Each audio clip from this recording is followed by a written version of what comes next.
যে ব্যক্তি তাহাজ্জুদের নামাজ বেশি বেশি পড়বে, সব সময় তাহাজ্জুদের নামাজ পড়বে, মিস করবে না, আল্লাহ পাক রব্বুল আলামিন মানুষ এবং ফেরেশতাদের কাছে তার সম্মানটাকে বাড়িয়ে দিবে।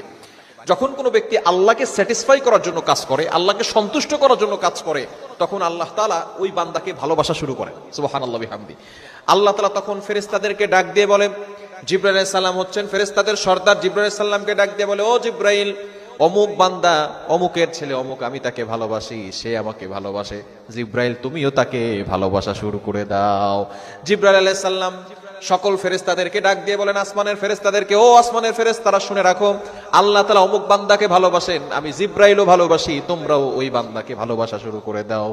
আসমানের ফেরেশতারা ঘোষণা দেয় জমিনের ফেরেশতাদের কাছে, ও জমিনের ফেরেশতারা শুনে রাখো, জমিনের মানুষরা শুনে রাখো, অমুক ব্যক্তিকে আল্লাহ ভালোবাসেন, আমি জিবরাইল ভালোবাসি, আসমানের ফেরেশতারা ভালোবাসে, জমিনের ফেরেশতারা, জমিনের মানুষরা তোমরাও শুনে রাখো।